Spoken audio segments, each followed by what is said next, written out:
Seperti contohnya upacara 17 Agustus, upacara kenegaraan. Kemudian ada lagi pelantikan eselon, pelantikan kepala desa, pelantikan kepala sekolah, dan lain sebagainya. Sedangkan so formal ini dia acaranya resmi, so formal atau semi formal. Dia acaranya resmi, tapi bolehlah diselingi gimmick atau diselingi pantun-pantun seperti saya tadi. Nah, seperti tadi saya mengawali itu boleh.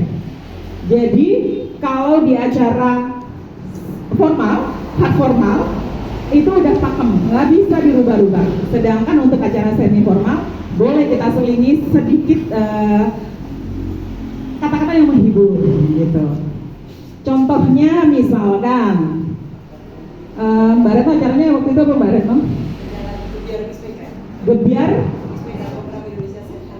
Gebiar program Indonesia Sehat itu termasuk yang semi formal. Jadi dia acaranya formal, tapi kita tidak mengemas dengan sebegitu kakunya. Nggak mungkin kan? Yang terhormat, nggak mungkin. Beda dengan ketika kita upacara, hadirin dimohon berdiri. Bupati Bangkalan selaku inspektur upacara tiba di tempat upacara. Nah, itu yang hard formal. Untuk yang semi formal, selamat datang kami ucapkan pada Bupati Bangkalan, Bapak Raden Abdul Latif Amin Ibron. Seperti itu. Jadi nadanya, intonasinya pun juga berubah. Kalau hard formal kita lebih kaku. Jadi seperti itu teman-teman, hard formal dan soft formal. Kemudian untuk soft formal kita boleh diselingi dengan pantun, karena semakin kesini perkembangan semakin ini ya.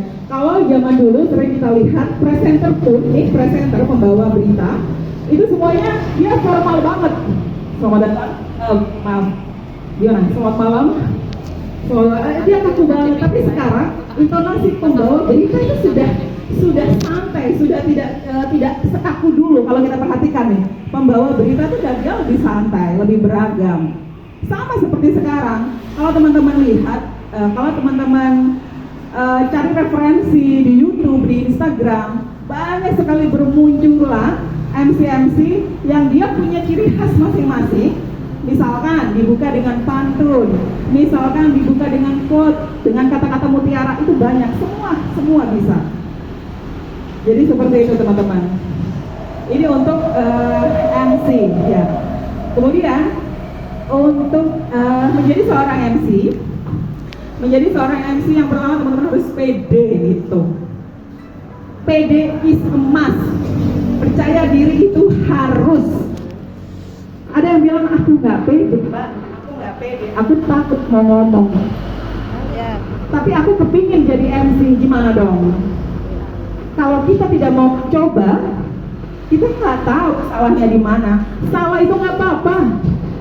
Saya dari tahun 2018 ada di protokol. Sekarang 2023, sekitar 5 tahun. Jangan dikira saya tidak pernah salah, pernah. Jangan dikira saya tidak pernah dimarahi pimpinan, pernah. Spill ya.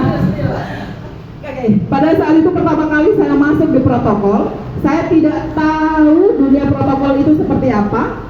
Saya tidak tahu bagaimana menjadi MC di protokol untuk acara kunjungan kerja DPRD pada saat itu. Sepengetahuan saya, MC dan moderator adalah dua person yang berbeda, tapi bisa jadi satu ketika memang diminta untuk sekaligus menjadi moderator. Pada saat itu ternyata saya hanya bertugas sebagai MC, bukan sebagai moderator. Ketika sesi tanya jawab, seharusnya pada saat itu saya serahkan ke pimpinan rapat, yang pada saat itu Pak Wabub, ya Pak Wabubnya kalau nggak salah pada saat itu Pak Mundir. Saya tidak mempersilahkan ke Pak Mundir. Saya mengambil inisiatif. Bapak Ibu hadirin yang kami hormati, selanjutnya adalah sesi tanya jawab. Bagi yang belum mengerti, kami persilahkan untuk pada saat itu di depan banyak orang saya di-cut. Yang mempersilahkan bertanya itu bukan MC, tapi saya sebagai pimpinan. Don rasanya waktu itu, ya Allah. Saya benar-benar, ini pengalaman pertama saya dan saya salah. Itu saya langsung nunduk, siap Bapak, siap salah. Pada saat itu, tapi itu sebagai pengalaman buat saya. Ke depan, saya tidak mau mengulangi kesalahan itu lagi. Pernah juga saya membuat kesalahan, Dokter Andes dan dokter. Hati-hati, Dokter Andes dan dokter. Beliau adalah dokter, tapi saya sebutkan Dokter Andes. Dan itu kesalahan yang sangat fatal, tapi saya berhati-hati dari situ. Sekarang saya tulis, sampai saat ini saya tulis dengan lengkap Dokter Andes. Dokter Andes, saya selalu sebutkan begitu. Tapi beruntungnya nih, zaman Jokowi, Pak Jokowi itu orangnya tidak suka yang formal, artinya beliau tidak suka disebutkan titelnya banyak. Dan itu memudahkan untuk pejabat-pejabat di bawahnya tidak suka menggunakan titel. Seperti misalkan Bu Hovifah. Bu Hovifah itu selalu disampaikan, Mbak, nanti Bu Hovifah Ibu Hajah Hovifah Indar Parawansa. Jadi tidak mau disebutkan. Beliau misalkan lulusan mana, magister mana, tidak. Jadi itu memudahkan sekali. Jadi seperti itu, pun di kabupaten juga begitu. Kemudian kemarin ada pertanyaan yang cukup menarik dari Mas Aziz ya. Mas Aziz kemarin bertanya di grup. Siap, boleh diulang lagi barangkali ada yang belum tahu? Pertanyaan kemarin di grup. Boleh nama dulu biar semuanya kenal yang ada di sini. Mohon izin, nama saya Aziz, saya dari Desa Mbak, saya dari Desa Marta Desa. Pertanyaan kemarin adalah ketika kita dalam semi formal ya, apa yang disebutkan lebih dulu yang terhormatnya itu sama ketika sambutan siapa dulu yang maju, seperti itu. Terima kasih. Oke. Ini pertanyaan yang menarik sekali, pertanyaan yang bagus sekali dari Mas Aziz. Kemarin saya mau jawab sebenarnya, tapi Mbak Reta udah warning nih, jangan dijawab sekarang gitu, supaya yang lain bisa tahu jawabannya yang tidak masuk di grup. Jadi untuk menyebutkan untuk acara formal, kalau acara non formal sebenarnya udah ada pakarnya nih, udah ada pakarnya, banyak yang pro sekarang. Mas Aziz juga. Jadi untuk acara-acara formal, untuk menyebutkan tamu kehormatan itu kita harus tahu tamu VIP siapa yang hadir. Kalau misalkan dari kabupaten siapa yang hadir? Jadi sebenarnya dari yang paling tinggi, baru yang rendah. Mohon izin untuk di protokol tidak perlu disebutkan semua. Hanya perlu disebutkan tamu kehormatan saja. Bisa 4 atau 5. Dan perlu diperhatikan, ini yang sering sekali saya dengarkan, yang terhormat, yang kami hormati. Yang terhormat itu berarti 1. Jadi penggunaan yang terhormat itu hanya 1. Selanjutnya yang kami hormati. Misalkan acara semi formal, yang terhormat PLT Bupati Bangkalan Bapak Dr. Andes Mohdi MM. Yang kami hormati Kepala Dinas Kesehatan Kabupaten Bangkalan. Yang kami hormati Kepala OPD di lingkungan pemerintah Kabupaten Bangkalan dan Bapak Ibu hadirin yang berbahagia. Jadi seperti itu, tidak perlu disebutkan semuanya. Wah, nanti acaranya nggak mulai-mulai kalau disebutkan semua tamu. Berbeda lagi ketika di manten, di wedding. Wedding itu juga termasuk acara formal. Jadi semi formal, formal tapi dia yang soft formal, bukan yang hard formal. Di wedding itu pada saat memulai tamu manten datang, dia menggunakan yang formal. Tapi pada saat hiburan, dia bisa menggunakan yang non formal. Jadi maka kenapa kadang di wedding ada 2 MC, ada MC manten, ada MC hiburan.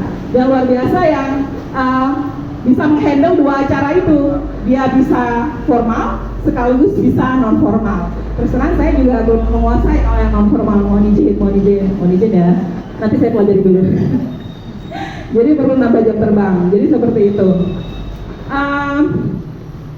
Jadi intinya setiap public speaking apapun, entah itu MC, entah itu moderator, entah itu pembawa berita atau apapun, itu sebenarnya ada 3.